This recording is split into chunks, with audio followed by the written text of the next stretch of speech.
Povo de Deus, vamos ler a palavra de Deus juntos. Este ainda é um momento de adoração, quando a Bíblia é aberta, a Bíblia é lida, a Bíblia é ensinada. É isso que nós fazemos todos os domingos, pela manhã e à noite. De manhã nós estamos estudando a carta aos Hebreus, carta do Novo Testamento. À noite nós estamos estudando os livros de Moisés, concluímos o livro de Números no domingo passado. Estudamos já Gênesis, Êxodo, Levítico, Números e hoje à noite, Deus permitindo, iniciaremos Deuteronômio, o último livro de Moisés. E nesta manhã, como segunda mensagem desta pequenina série sobre comunhão, sobre coinonia, encorajando cada membro da igreja a procurar, a iniciar um pequeno grupo, um grupo de comunhão, uma coinonia, para receber pessoas, para cuidar de pessoas, para cuidar uns dos outros. Hoje eu quero chamar sua atenção para Deuteronômio, capítulo 6. E eu quero desembrulhar a seguinte afirmação: o púlpito não é suficiente.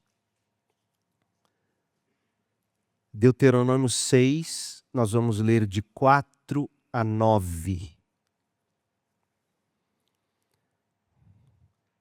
Ouça, ó Israel, o Senhor nosso Deus, o Senhor é único. Ame o Senhor seu Deus de todo o seu coração, de toda a sua alma, de toda a sua força. Guarde sempre no coração as palavras que hoje eu lhe dou. Repita-as com frequência a seus filhos. Converse a respeito delas quando estiver em casa e quando estiver caminhando, quando se deitar e quando se levantar. Amarre-as às suas mãos e prenda-as à testa como lembrança. Escreva-as nos batentes das portas de sua casa e em seus portões. Até aqui a palavra do Senhor. Segundo domingo de agosto, dia dos pais, culto na igreja, homenagens, crianças cantando ao Senhor. Portanto, o mínimo que se espera é que o pastor pregue uma mensagem dirigida aos pais. O mínimo que se espera é que o pastor pregue uma mensagem sobre paternidade, sobre o papel dos pais na criação dos filhos, uma mensagem de encorajamento. Não é verdade? Não é isso que se espera numa manhã como esta. Mas então vem este pastor e anuncia um título, no mínimo estranho. Não, eu diria talvez inapropriado. Veja o título para a mensagem de Domingo dos Pais: o púlpito não é suficiente. Estranho, inapropriado. Se essa foi a sua sensação, calma, moço. Tenha paciência, caminhe comigo no seguinte raciocínio. O argumento que eu desejo apresentar logo no início é simples, mas crucial. O púlpito, por mais indispensável que seja, não é suficiente para a criação dos filhos. E poderia ainda desdobrar meu ponto afirmando: o ministério infantil não é suficiente para a criação dos filhos. E nós temos escola bíblica dominical, culto para as nossas crianças. Mas o ministério infantil não é suficiente para a criação dos filhos. O coral infantil não é suficiente para a criação dos filhos. Escolas bíblicas de férias não são suficientes para a criação dos filhos. Atividades especiais dirigidas às crianças, aos adolescentes, aos jovens, não são suficientes. Por mais necessários e preciosos que sejam todos esses instrumentos, sobretudo por mais precioso e necessário que seja o púlpito por si só não basta na vida cristã. O púlpito por si só não é suficiente no seu lar, na criação de seus filhos, na sua vida cristã. A Bíblia nos ensina que os filhos clamam pelo ministério dos pais. O púlpito não é suficiente, porque aquilo que se prega aqui precisa ser vivido na sua casa. Precisa ser modelado pela forma como você age, pelo que você fala. O que se prega aqui precisa ser ensinado na sua casa, precisa ser aprofundado lá no seu lar, precisa ser aplicado ao coração dos seus filhos, ao seu e ao coração daqueles ao seu redor. O púlpito não é suficiente. É indispensável, mas insuficiente. Observe comigo, acompanhe a leitura de Deuteronômio, capítulo 6, de 1 a 9, e veja o que se deve ensinar aos filhos e também como se deve ensinar. Em primeiro lugar, ensine seus filhos a obedecerem. Deuteronômio 6, de 1 a 3. Ensine seus filhos a viverem para Deus em tudo o que fizerem, porque a obediência à palavra de Deus, a vida pautada pela palavra de Deus, por fé na palavra de Deus, é o caminho para a vida plena.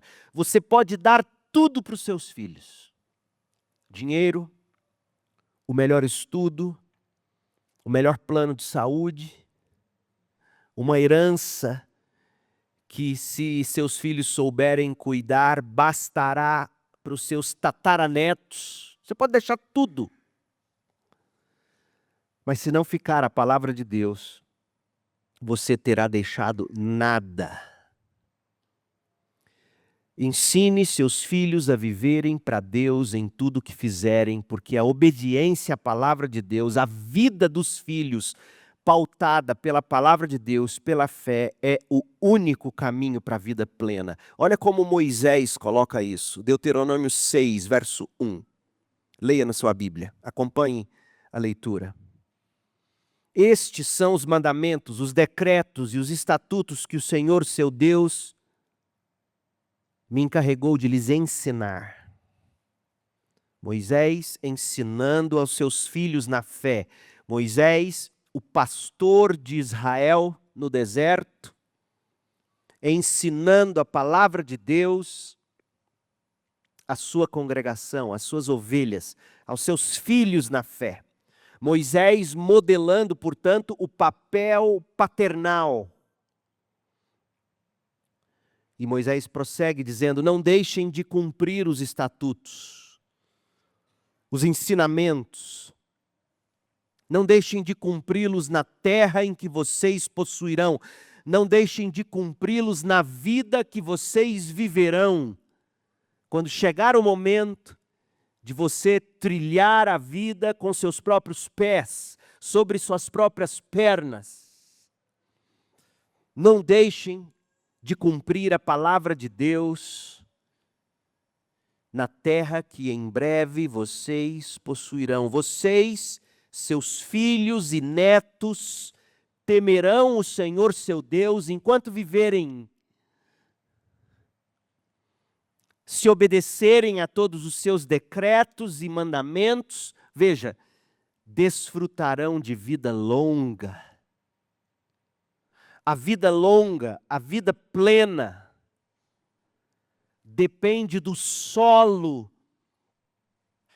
do solo fertilizado da palavra de Deus, do solo umedecido da palavra de Deus.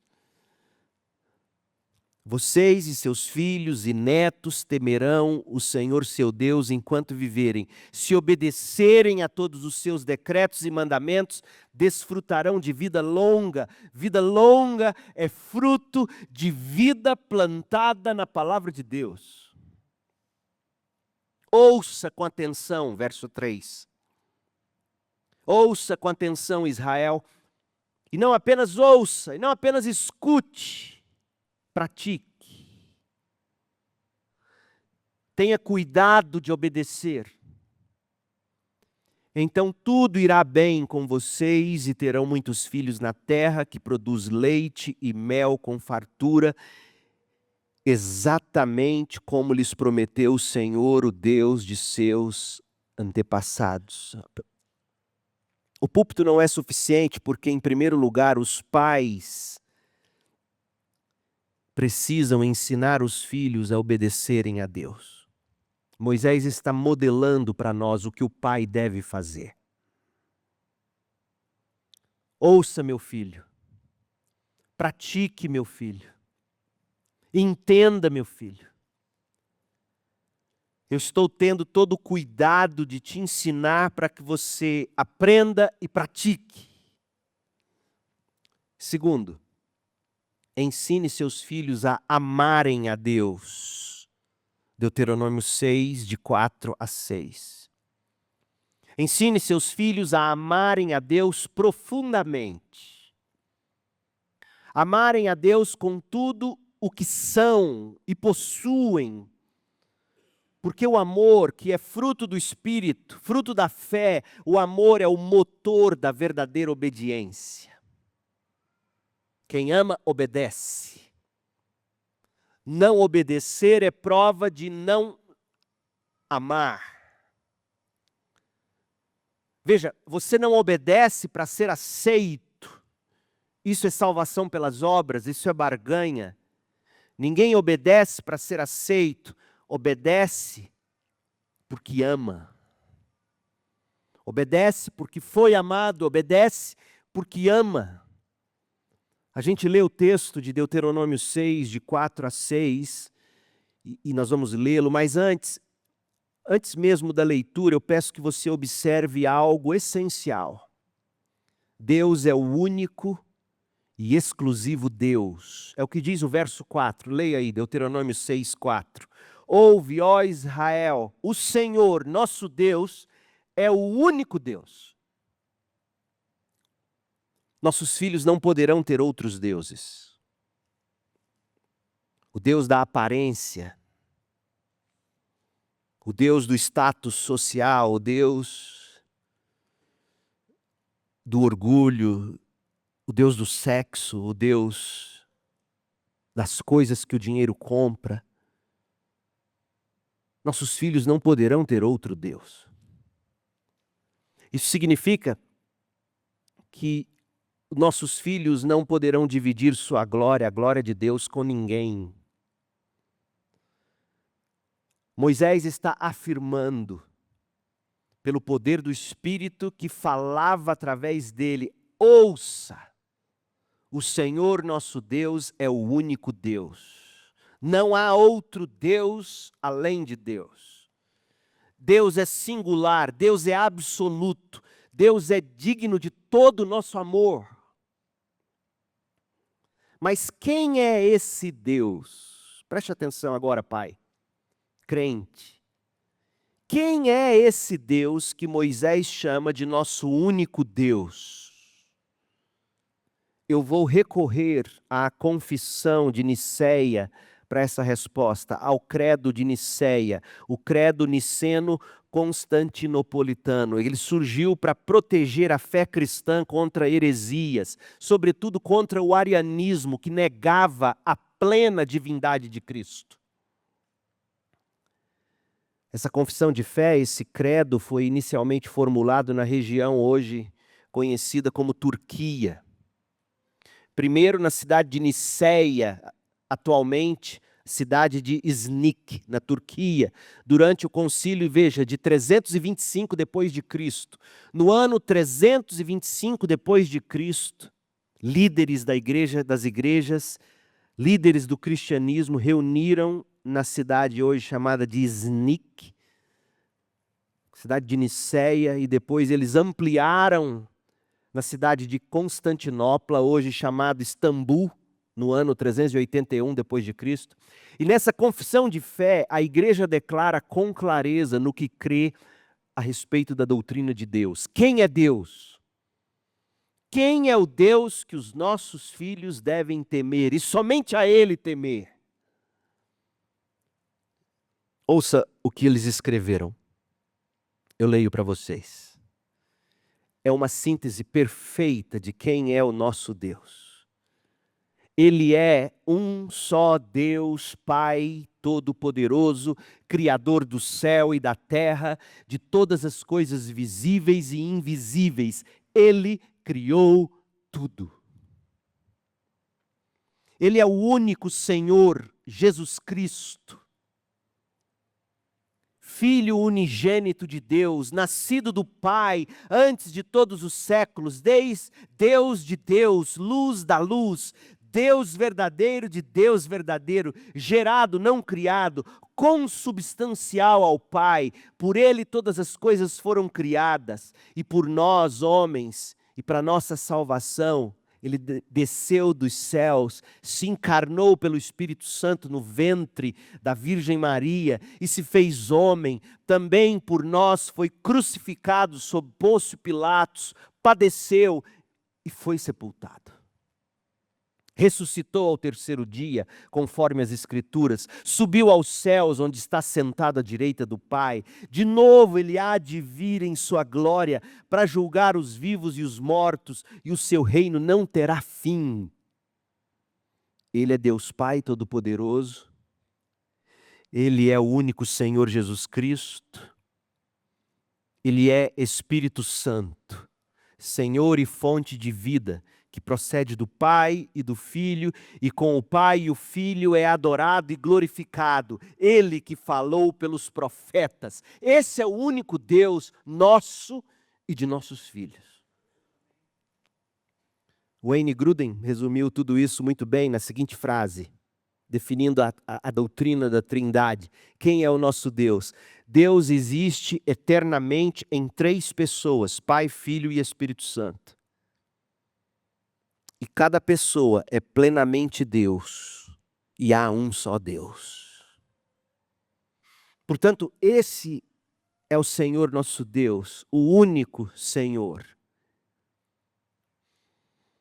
Ele não divide sua glória com ninguém, porque Ele é um só Deus. Deus que existe eternamente em três pessoas, Pai, Filho e Espírito Santo. E cada pessoa é plenamente Deus.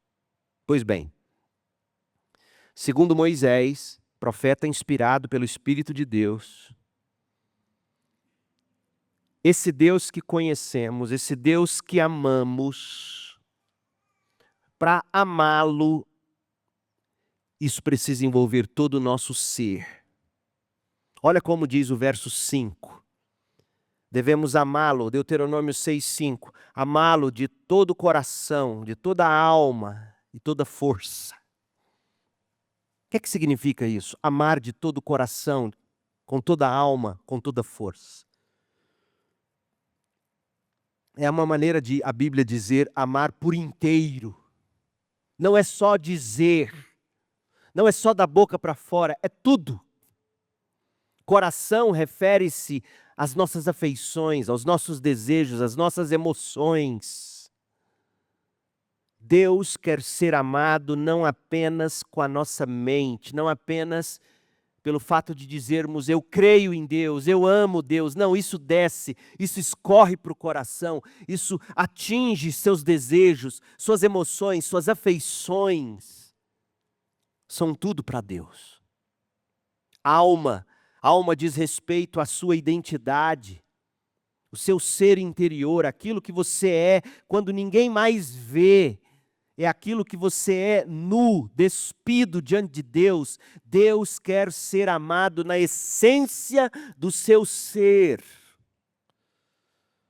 E força inclui nossos recursos, energias, capacidades, tudo que temos e fazemos. Deus quer ser amado também com as nossas mãos, com os nossos esforços concretos. Ó Pai, seus filhos precisam saber disso. Seus filhos precisam ver você modelar isso diante deles. Seus filhos precisam ver que você ama mais a Deus do que o seu trabalho. Seus filhos precisam ver que suas afeições são mais de Deus do que de qualquer outra coisa ou pessoa. Eles precisam ouvir você dizendo, eu amo Deus, mas eles precisam perceber que você de fato ama a Deus de todo o coração, de toda a alma, de toda a força, com seu corpo, com tudo que você é, com tudo que você tem, com tudo que você busca. Esse amor deve ser algo entronizado, profundo, sincero, porque filhos aprendem por imitação, ó pais. Não apenas verem em você um ritual exterior,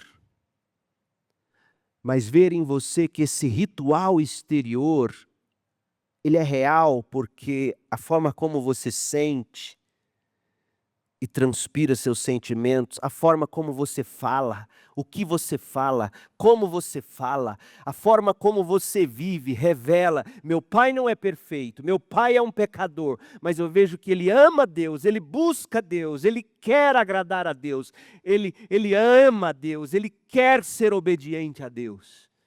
Eu sinto, eu vejo. Não basta repetir palavras bonitas para os filhos, não basta seguir tradições. Deus quer que você o ame de verdade, de dentro para fora. É por isso que o púlpito não é suficiente. Seu filho, sua filha, seus amigos, seus discípulos ou irmãos na fé precisam ver você encarnar diante deles aquilo que é pregado deste púlpito.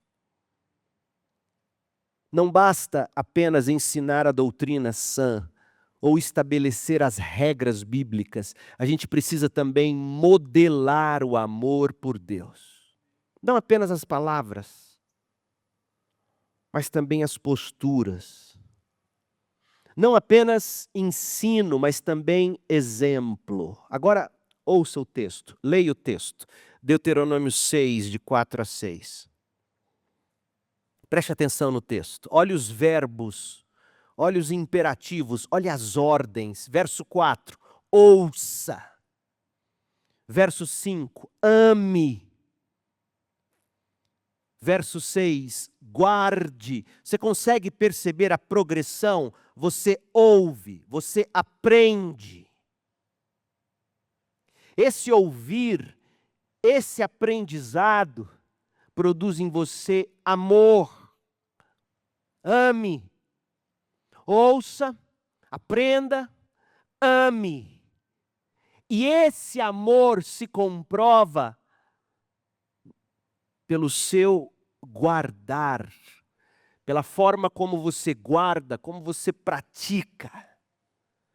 Você não é só ouvinte da palavra de Deus, você é amante do Senhor Deus, e a prova disso é que você guarda a palavra do Senhor Deus.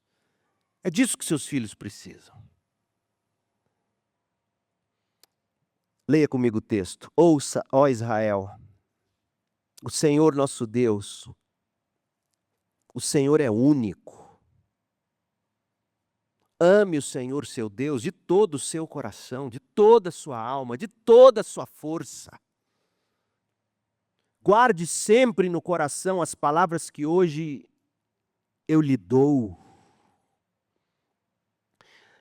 Há uma verdade em Romanos 10, 17 que jamais deverá ser esquecida. A fé vem pelo ouvir e o ouvir pela palavra de Cristo. Você quer ter mais fé? ouça a Bíblia, leia a Bíblia, ouça boas mensagens bíblicas sendo pregadas. Ouça, ouça. A fé é fruto do ouvir. Eu ouço as pessoas dizerem assim: eu tenho tão pouca fé. Geralmente a pouca fé é porque você não tem ouvido como deveria. E se você é como eu, por exemplo, que às vezes acorda angustiado, com temor, com medo,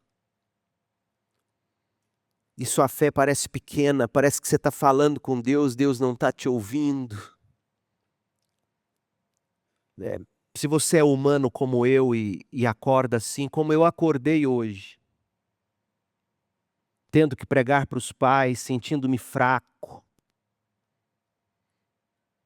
com medos, com temores, com pressões. E eu falei: Deus, eu preciso tanto que o Senhor fale comigo, meu coração está fraco, está sem fé.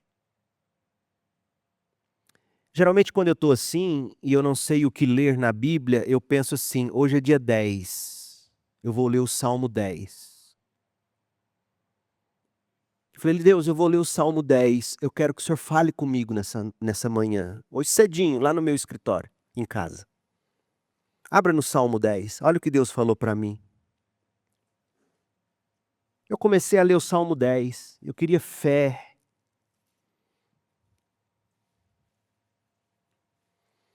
Salmo 10, dia 10. Eu usei o dia 10 apenas como pretexto, tá? Não há magia nisso. Poderia ler o Salmo 20, múltiplo de 10. Salmo 30, Salmo 40. Parei no 10. E olha que eu começo a ler. Ó Senhor, por que permaneces distante? Falei: uau, o salmista também sentiu isso. Por que te escondes em tempo de aflição? Por que parece que o Senhor está escondido enquanto eu sofro? E fui lendo. Aí eu cheguei no verso 14.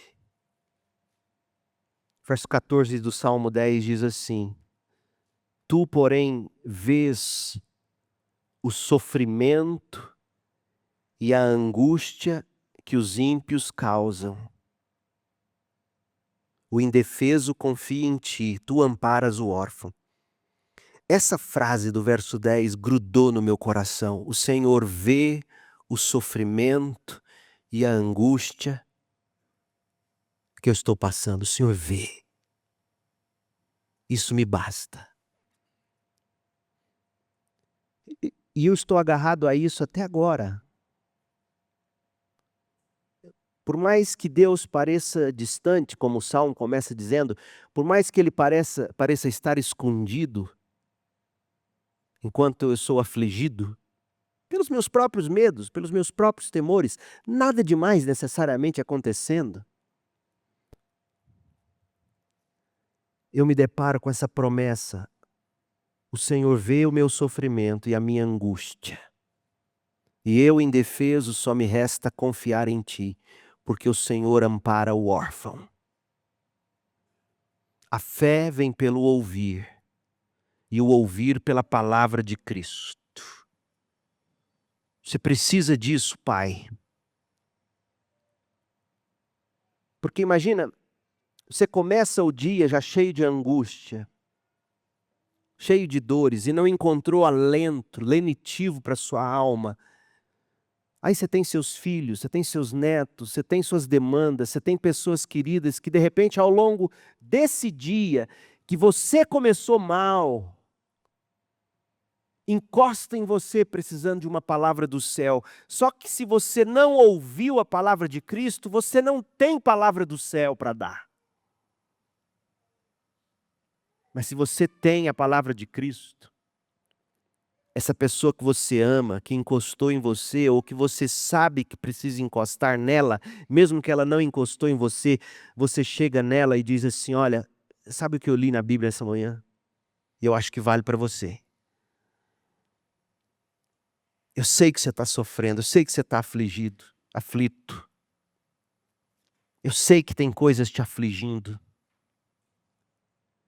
Mas deixa eu te dizer o que Deus falou comigo na palavra dele. Deus falou assim: eu vejo a sua angústia e o seu sofrimento.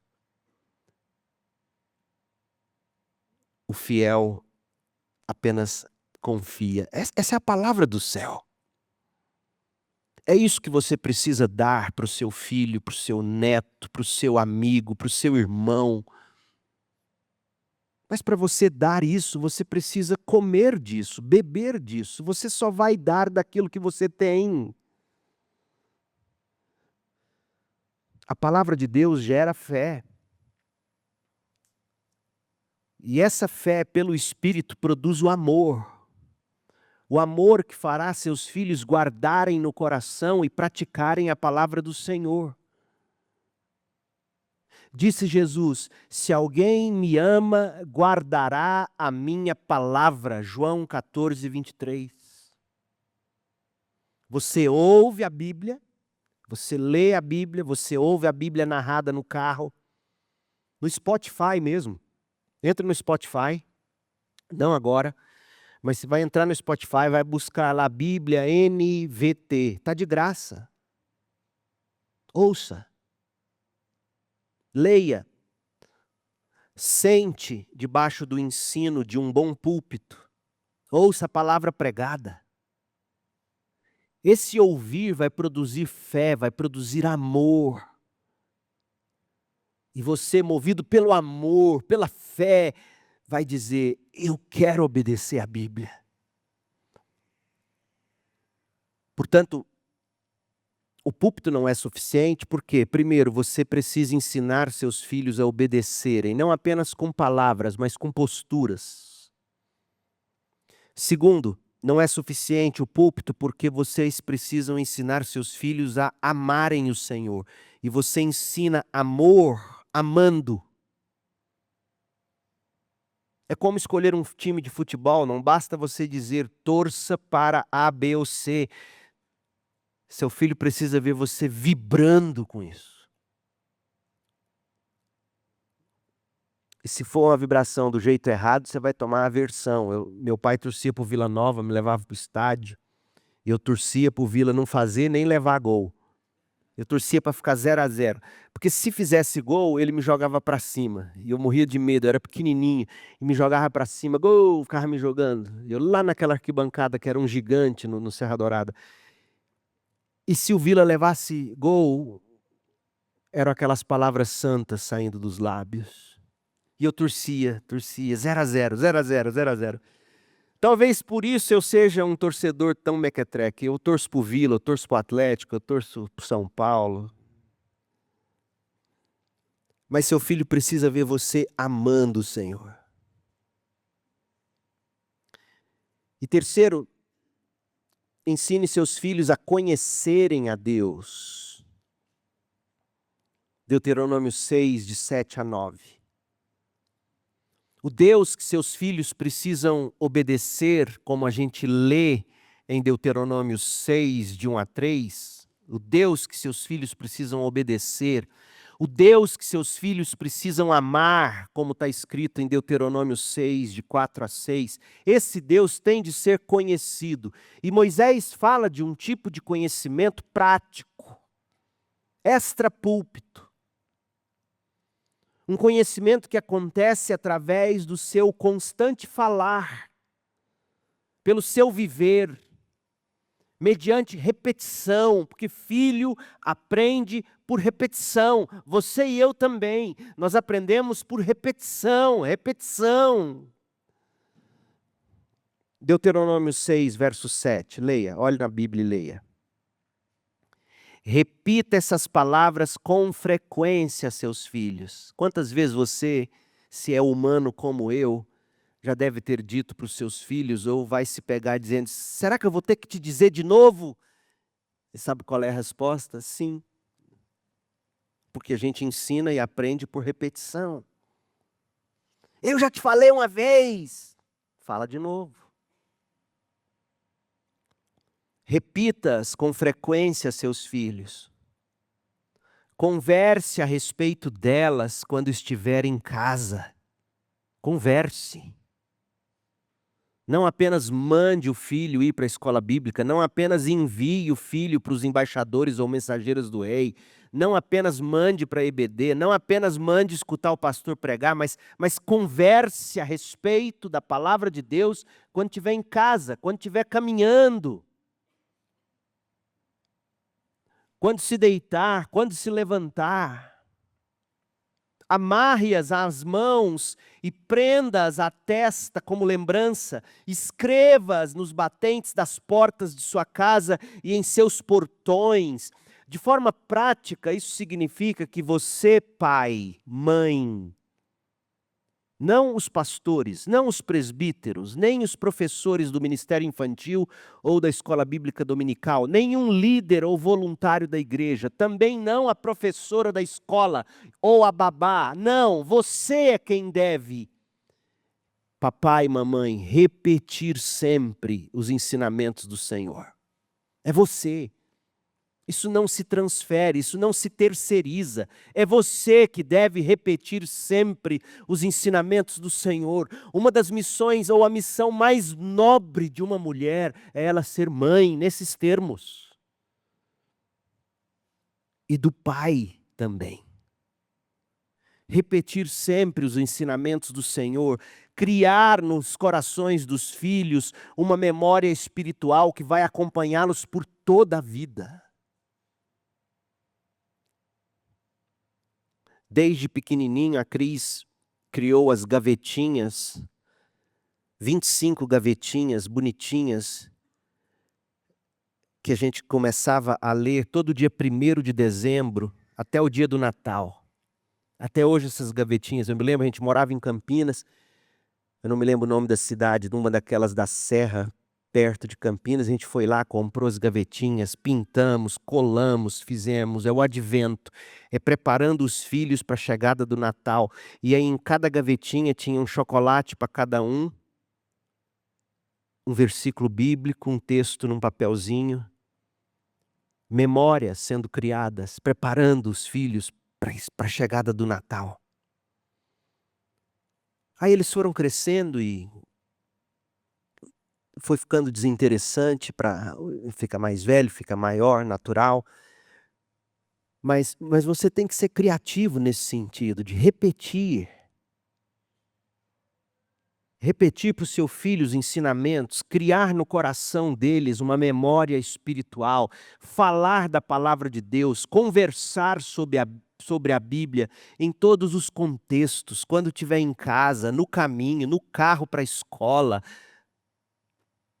Já ficou tão batido, mas deixa eu contar de novo, eu gosto de lembrar. Eu botava o áudio narrado no nosso carro, e quando chegava em Mateus 4, o diabo tentando Jesus, o Samuel adorava, porque vinha a voz do diabo, e ele falava, né? A pessoa narrando o áudio no carro, aí o diabo: tudo isso te darei, se prostrado me adorares. Aí o diabo acabava de falar, ele põe o diabo de novo. Ele queria ouvir o diabo falar. Eu falei, escuta, porque esse bicho é perigoso. Espero que ele tenha aprendido a ouvir a voz do diabo, para não segui-la. São memórias que você vai criando. Entrar dentro do carro, domingo, enquanto você consegue ainda pôr a família inteira, antes de ligar o carro, no silêncio, fazer oração juntos, criar memórias, orar à mesa, ler a Bíblia ao deitar com eles, conversar sobre a Bíblia em todos os contextos.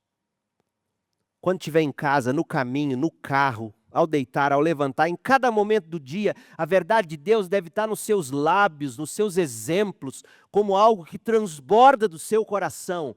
Não sai apenas como obrigação, como regra, como lei fria. Sai como algo que é do seu coração para eles. Além disso, você percebeu que o texto ensina você a vincular a fé a símbolos visíveis, conforme aí os versos 8 e 9. Isso inclui as mãos, amarrarás as mãos. Ou seja, vincule a palavra de Deus às ações dos seus filhos. Mãos, simbolizando ações. Vincule a Bíblia com as ações. Vincule a Bíblia aos pensamentos. Amarra também na testa.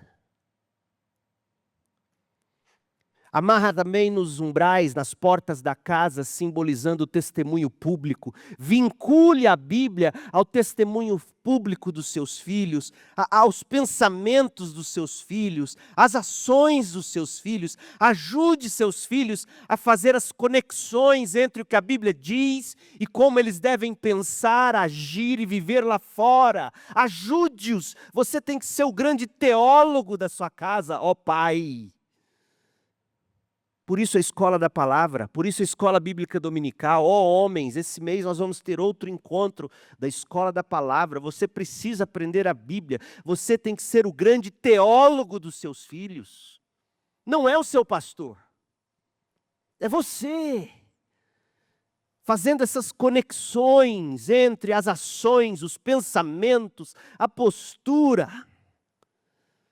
Por isso que diz o texto, Deuteronômio 6, 7, repita-as com frequência a seus filhos, converse a respeito delas quando estiver em casa, quando estiver no carro, caminhando, quando se deitar, quando se levantar, amarre-as às mãos, faça conexão com as ações deles, prenda-as à testa como lembrança, faça conexões com a maneira de pensar e sentir, escreva-as nos batentes das portas de sua casa e em seus portões, fale do testemunho em conexão com as Escrituras.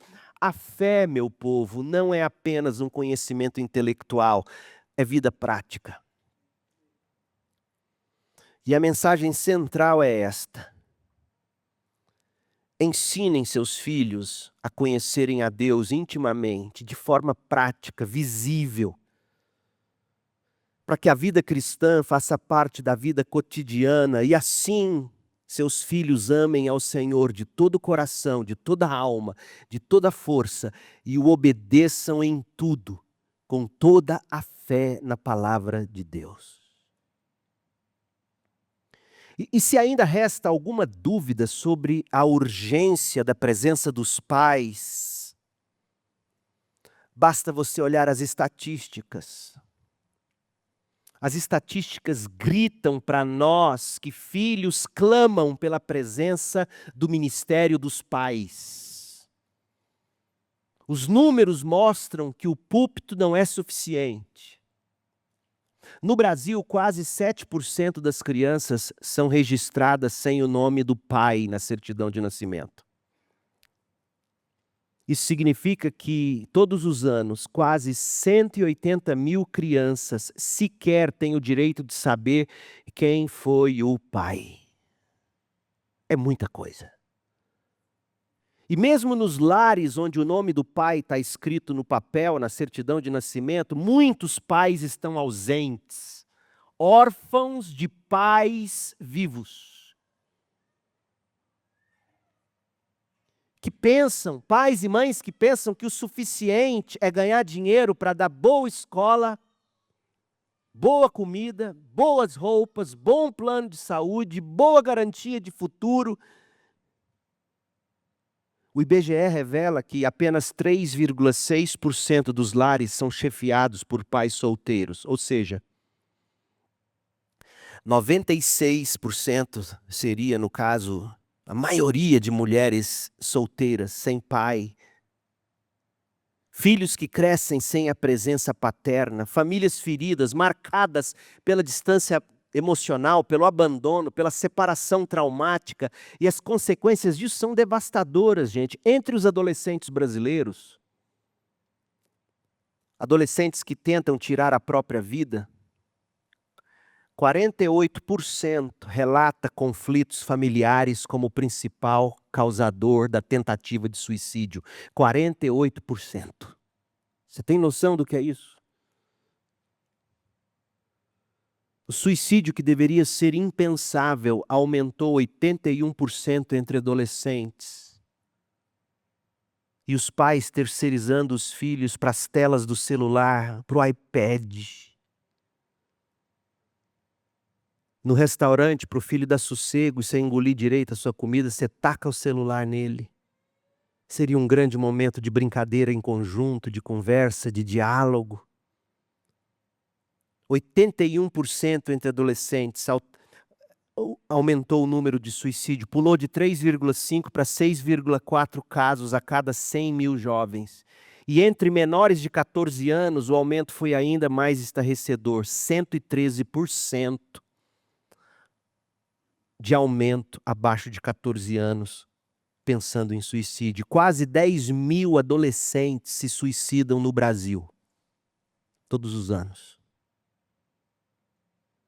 Nós não estamos falando apenas de números, a gente está falando de vidas, de gente, de filhos.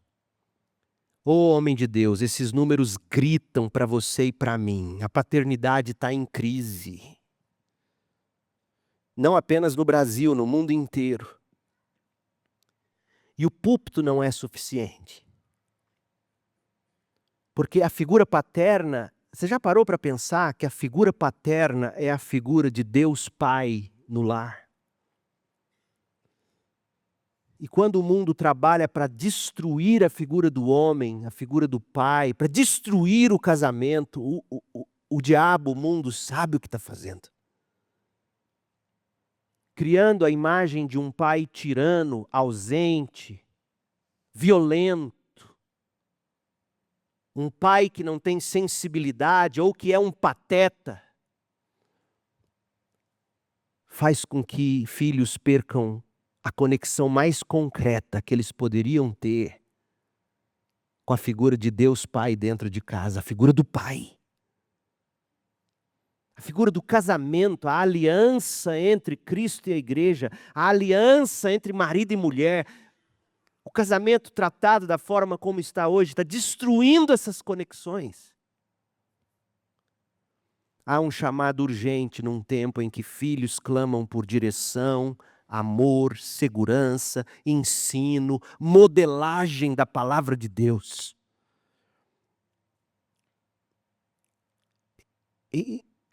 E a última lição. O púlpito como escola para os pais. Veja, eu não disse que o púlpito não é necessário. Você precisa do púlpito dominicalmente.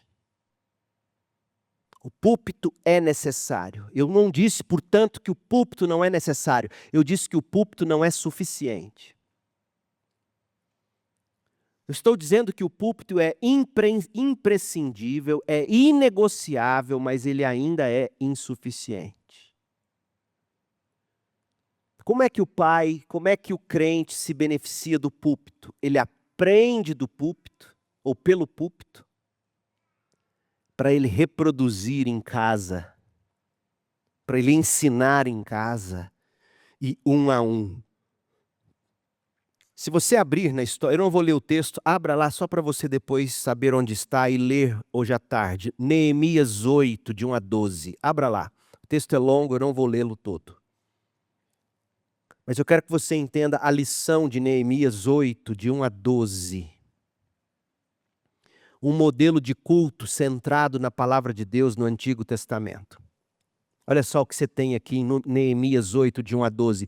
O púlpito como escola para os pais. O púlpito como escola para os crentes. O povo se reúne diante do púlpito para ouvir a exposição da Bíblia. Você pergunta, por que a gente senta na igreja para ouvir um pastor pregar? Porque era assim desde o começo. Moisés foi o grande pastor de Israel no deserto. Hoje à noite nós vamos começar a estudar Deuteronômio e você vai ver isso claramente já no início do livro de Deuteronômio. Moisés pegava a lei do Senhor, abria a lei do Senhor e explicava para o povo. Neemias fez a mesma coisa. Todos se reuniam diante de Neemias, diante de Esdras. Neemias 8, versos 1 e 2, a palavra era lida. versos 2 e 3. A palavra era ouvida, verso 3. A palavra era honrada, verso 4 e 5. A palavra era explicada com clareza, ajudando o povo a entender cada passagem, Neemias 8:8. É por isso que você precisa de um tipo de pregação que te ajude a entender cada passagem bíblica lida. E em resposta, o povo adorava a Deus, verso 6. Experimentava profunda convicção, verso 9.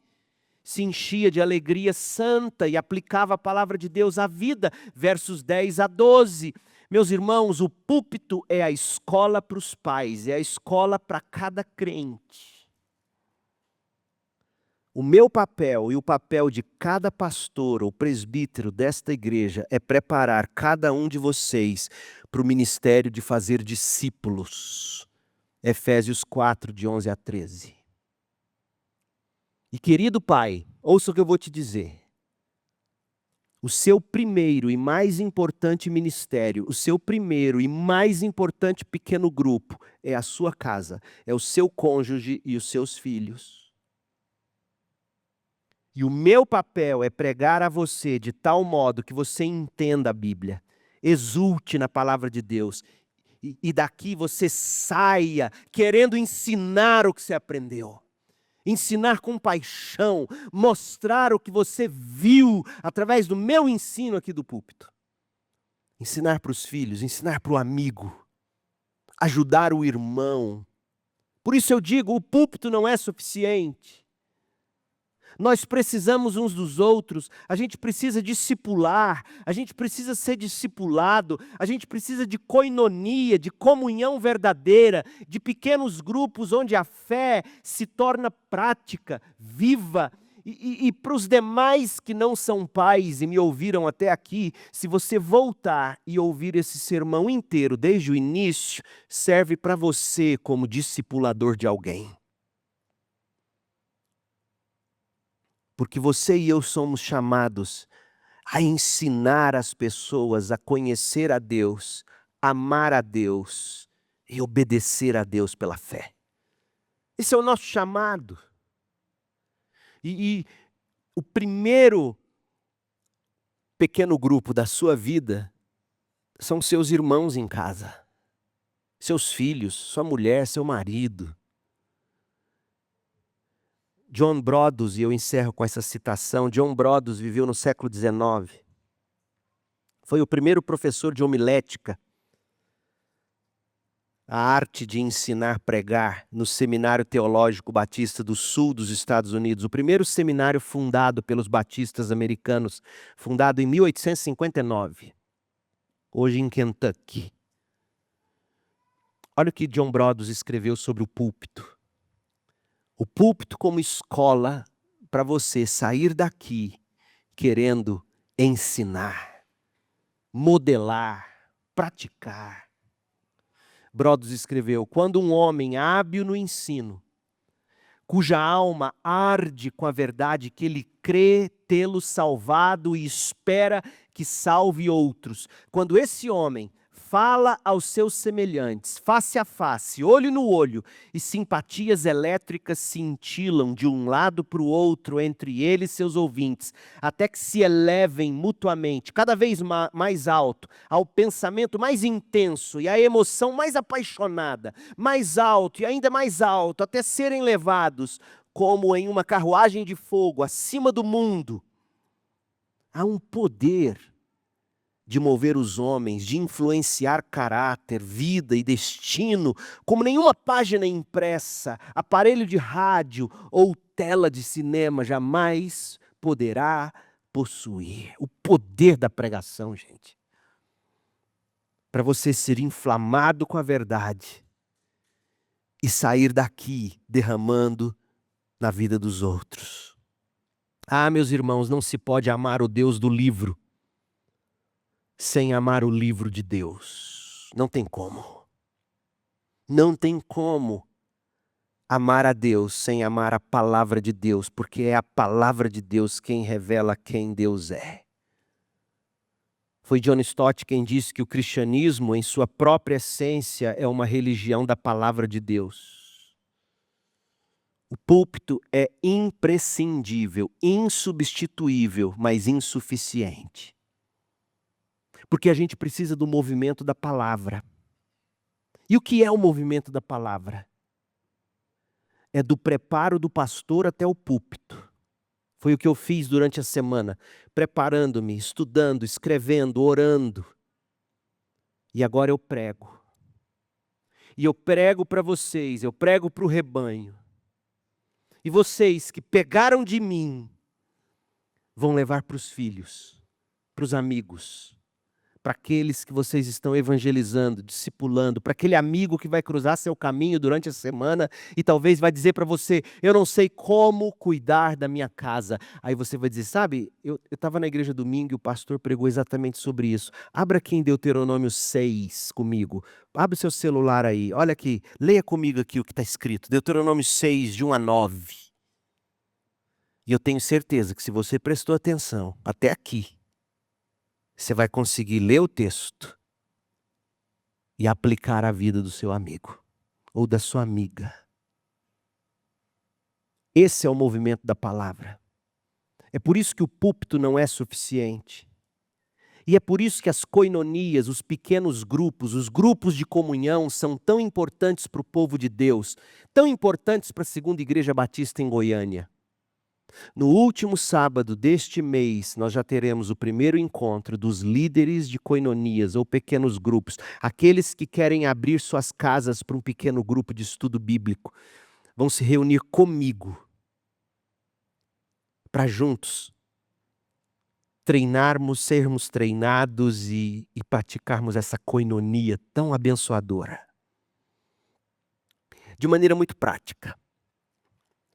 O que você mais precisa nesta manhã, seja você homem, mulher, pai, mãe, filho, neto, jovem, solteiro, adolescente, o que você mais precisa nessa manhã é de um encontro pessoal, vivo, verdadeiro com Deus por meio de Jesus Cristo. É a sua maior necessidade.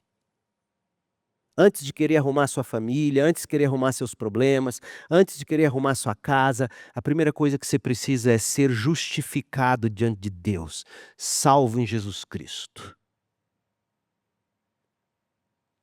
E a maneira disso acontecer é você reconhecer que talvez até aqui você tenha sido do tipo que tentou viver de acordo com sua própria justiça, suas próprias regras. Aí você diz, Deus, não é assim, a justiça não é minha. Foi Cristo quem viveu a vida perfeita que eu não consigo viver.